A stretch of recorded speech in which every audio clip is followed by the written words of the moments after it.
Hello बच्चों, welcome back to Manshu coaching. मेरा नाम है मंशु भैया और आज हम स्टार्ट करेंगे क्लास 10 की चैप्टर फर्स्ट की सेकंड एक्सरसाइज। और इस एक्सरसाइज में आने वाले सभी क्वेश्चंस को हमको प्रूव करना होता है इरेशनल। तो बच्चों, इस तरीके के क्वेश्चंस को सॉल्व करने के लिए हमारे पास एक बहुत ही सिंपल सा एजम्पशन मेथड है। हम यहाँ पर क्या करते हैं, जिस नंबर को इरेशनल प्रूफ करना होता है, सबसे पहले हम उसी नंबर को इरेशनल का उल्टा यानी कि रैशनल नंबर लेट कर लेते हैं और फिर हम अपनी एजम्पशन को वहां पर गलत प्रूव कर देते हैं, जिससे नंबर इरेशनल प्रूव हो जाता है। तो आइए बच्चों, इस क्वेश्चन को मैं आपको सोल्व करके दिखाता हूँ। सबसे पहले हमको क्या करना होगा, सबसे पहले हमको जो भी गिवन नंबर है √5 उसको हम वहां पर अरेशनल ऐड कर लेंगे। तो सबसे पहले लेट अस एज्यूम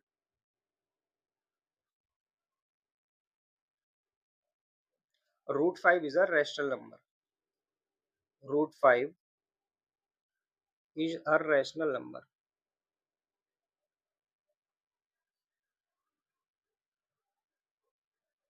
और बच्चों, जो भी रैशनल नंबर होता है हम उस रैशनल नंबर को p अपॉन क्यू की फॉर्म में लिख सकते हैं। तो यहाँ पर हम √5 को लिखेंगे p upon Q.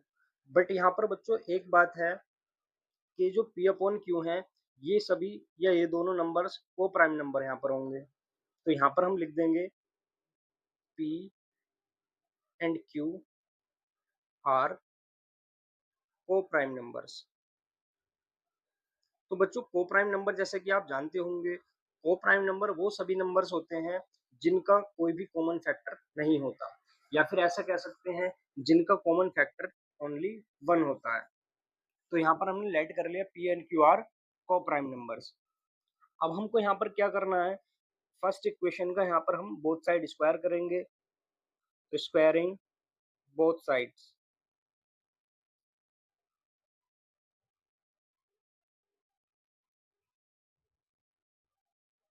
In equation number first.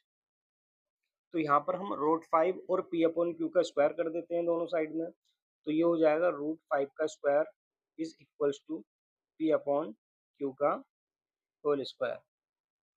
तो बच्चों, √5 का स्क्वायर यहाँ पर होगा 5, क्योंकि स्क्वायर से नंबर का स्क्वायर रूट हट जाता है।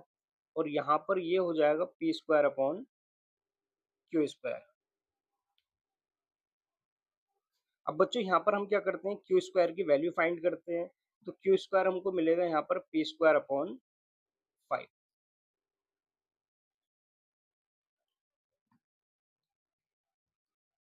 अब यहाँ पर हम क्या देखते हैं, हम देखते हैं कि जो पी स्क्वायर नंबर है, ये पी स्क्वायर 5 से डिविजिबल है। तो यहाँ पर हम देखते हैं where p square is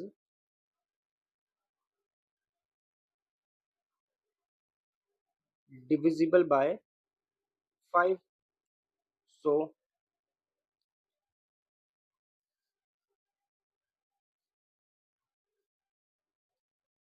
P is also divisible bye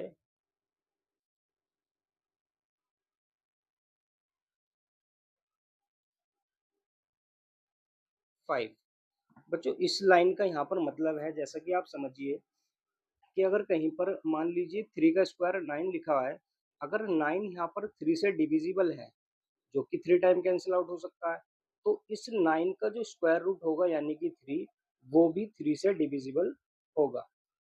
या ऐसा कह सकते हैं बच्चों, यहाँ पर मान लीजिए कि 4 का स्क्वायर है हमारे पास। अगर 4 का स्क्वायर 4 से डिविजिबल है, तो ये जो नंबर 4 होगा, ये भी तो 4 से डिविजिबल होगा। होगा कि नहीं होगा? होगा। तो इसी तरीके से यहाँ पर हमने लिखा है कि पी स्क्वायर ये 5 से डिविजिबल है, इसीलिए पी भी 5 से डिविजिबल होगा। आइए नेक्स्ट, अब हमको क्या करना है यहाँ पर, अब हम यहाँ पर इस पी को लेट कर लेते हैं। यहाँ पर हम लेट कर लेते हैं p equals to 5k, where k is an integer number. तो यहाँ पर हम लिख देते हैं इसको, where k is an integer. ठीक। अब हमको क्या करना है, ये जो हमने वैल्यू यहाँ पर p equals to 5k late की थी, इसको हम पुट कर देते हैं इक्वेशन नंबर फर्स्ट में। तो put in equation number first. इसको हम फर्स्ट इक्वेशन में पुट करेंगे। तो बच्चों फर्स्ट इक्वेशन क्या थी यहाँ पर? फर्स्ट इक्वेशन थी 5 equals to p upon root 5 equals to p upon q. तो यहाँ पर हम पुट कर देते हैं इसको, root 5 equals to p upon k q, और पी की वैल्यू हमको पुट करनी है 5 के, तो ये हो जाएगा रूट 5 इक्वल्स टू 5 के अपॉन क्यू। अब हमको क्या करना है? अब फिर से हम बोथ साइड स्क्वायरिंग करते हैं बच्चों यहाँ पर। तो यहाँ पर लिखेंगे squaring both sides, squaring both sides, और दोनों साइड स्क्वायर करने पर हमको मिलेगा ये रूट 5 का स्क्वायर, और यहाँ पर हो जाएगा 5 के अपॉन क्यू का होल स्क्वायर। अब जब हम यहाँ पर रूट का स्क्वायर लगाते हैं रूट 5 पर, तो वहाँ पर बचेगा केवल 5, क्योंकि रूट से और रूट स्क्वायर से कैंसिल आउट हो जाता है। इक्वल्स टू यहाँ पर ये हो जाएगा 25 k square upon Q square.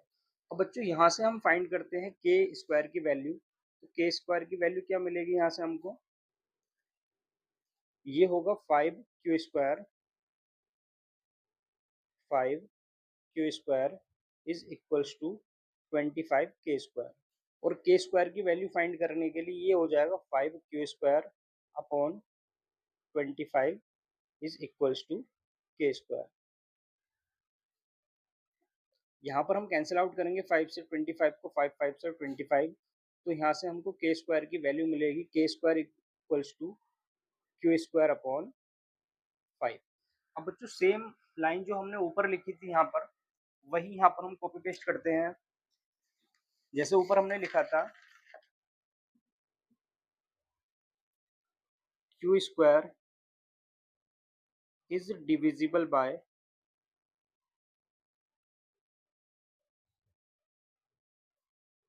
5, so Q is also divisible by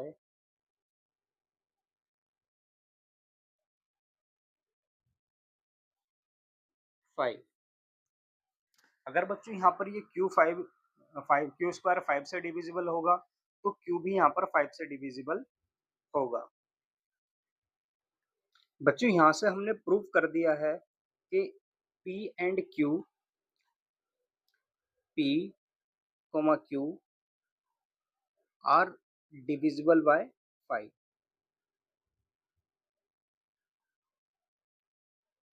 divisible by 5, इसका मतलब पी और क्यू दोनों ही 5 से डिविजिबल हमने प्रूव कर दिए हैं।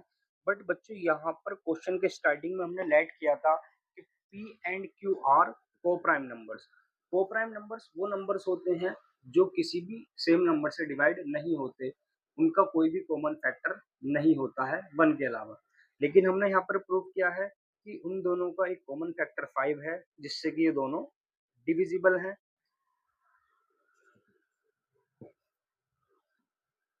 बट क्वेश्चन के स्टार्टिंग में हमने एज्यूम किया था कि ए एंड बी आर को prime numbers.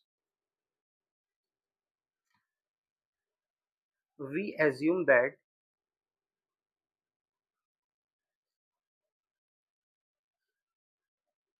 A and B are को प्राइम,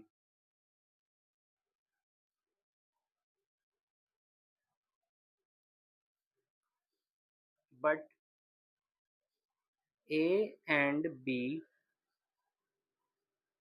आर डिविजिबल बाय 5। ये हम प्रूव कर चुके हैं। So our assumption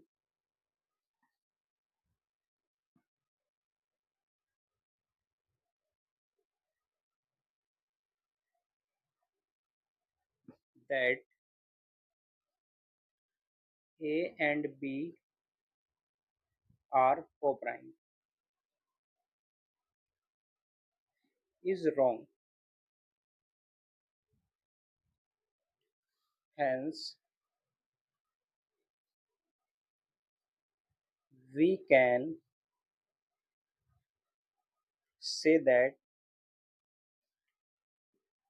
root 5 is a irrational number.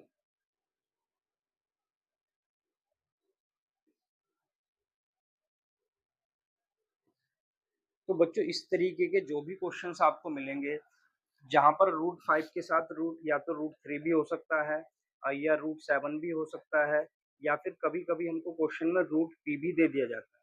तो इस तरीके का कोई भी क्वेश्चन होगा, सेम टू सेम इसी मेथड से होने वाला है, बस वहाँ पर नंबर को हम चेंज कर देंगे। तो बच्चों उम्मीद करता हूँ आपको ये क्वेश्चन अच्छे से क्लियर हो गया होगा। चलिए मिलते हैं हम अपनी नेक्स्ट वीडियो में, तब तक के लिए गुड बाय।